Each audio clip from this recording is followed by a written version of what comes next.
I'm Joe Catalano with an AM Quincy news update for Tuesday, June 25th. A major water main break in Quincy will have major impacts on the morning commute today.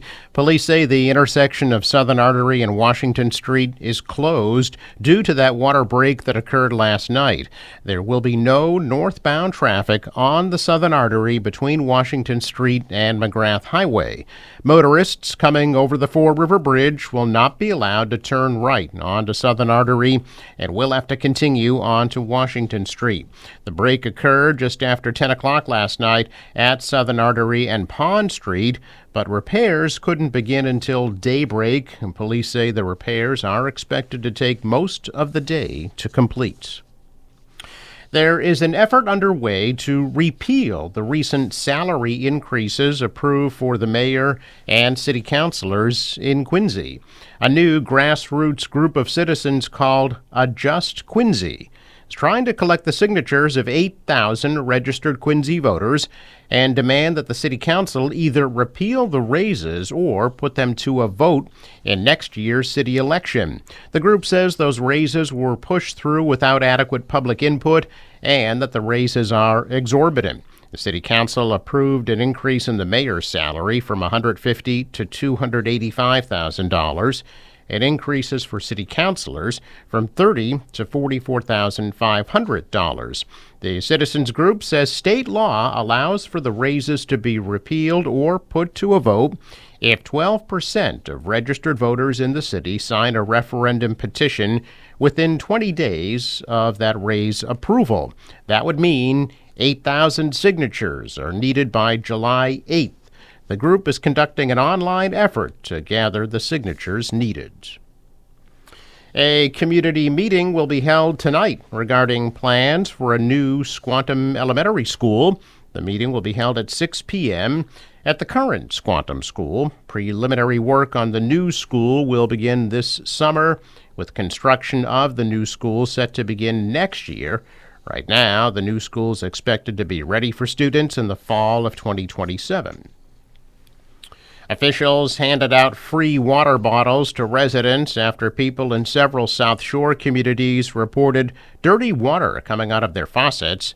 People in Hull, Hingham, and North Cohasset have reported the brown water. The water is being retested. Experts said issues with the Ware River water system are linked to last week's heat wave. They said sediment sitting at the bottom of the pipes was stirred into the water when usage increased. Hingham and Hull town officials distributed bottled water yesterday. Hingham residents were able to acquire bottles at Hingham High School, and Hull residents at 671 Nantasket Avenue. Officials said it will take time for the water color to return to normal. Crews in the area have strategically been flushing hydrants to help remove discolored water from the system. State health officials said the water is safe for washing and cooking, but not recommended to be used for baby formula. The defense rested its case yesterday in the Karen Reed murder trial, and closing arguments are expected this morning. Both sides are expected to get about an hour to present their closing arguments, after which jurors will begin deliberations. The closing arguments and deliberation will take place nearly 900 days after John O'Keefe's body was found. Reed is accused of hitting O'Keefe with her SUV and leaving him to die in the snow. She claims it was a cover-up by law enforcement. Attorneys for Brian Walsh, the Cohasset man accused of murdering his wife Anna and dismembering her body, returned to court yesterday for a brief hearing. The 39-year-old Anna was last seen alive January 1st of last year. Brian Walsh was arrested in January of last year and indicted last March by a grand jury on charges including murder, misleading a police investigation, obstruction of justice, and improper conveyance of a human body. He is being held without bail, but was excused from attending the hearing yesterday. During yesterday's hearing, attorneys provided the judge with an update on their discovery process. The prosecution said the state DNA lab expects to finish testing on about a dozen items by the end of the month. Walsh's defense said they expect to be ready to begin filing motions in late summer. A new hearing was set for October 2nd. Attorneys said Walsh is expected to attend that hearing. Governor Healy yesterday issuing an executive order meant to safeguard access to emergency abortions as her administration girds for U.S. Supreme Court rulings this week that could further unravel reproductive care options across the country. Healy's order, which coincides with the 2-year anniversary of the Supreme Court's decision that overturned Roe v. Wade, emphasizes Bay Staters' rights to emergency abortion care and affirms the Commonwealth Shield Law protecting providers and out-of-state patients who receive abortions here. Massachusetts hospitals could also lose their licenses if they do not provide emergency care outlined in state and federal law, and insurers should cover emergency abortion care, according to Healy. The executive order was driven by a pending case over whether Idaho's abortion ban conflicts with federal law requiring certain hospitals to provide necessary stabilizing treatments.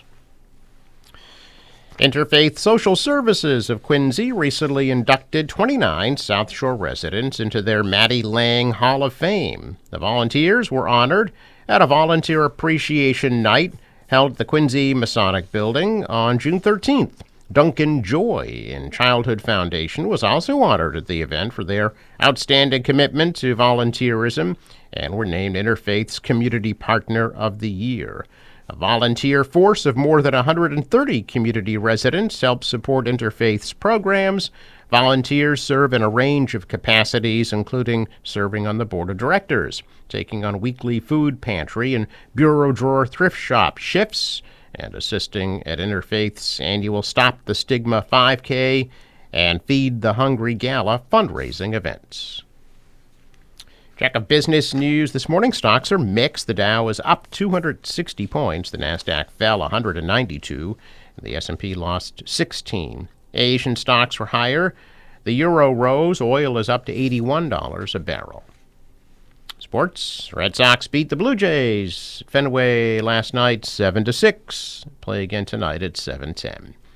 The National Weather Service forecast today: sunny and quite warm, high of 88 degrees.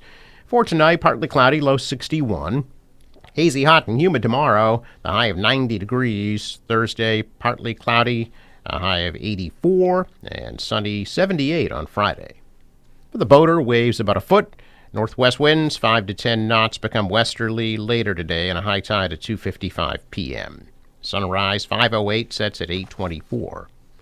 I'm Joe Catalano with an AM Quincy news update for Tuesday, June 25th.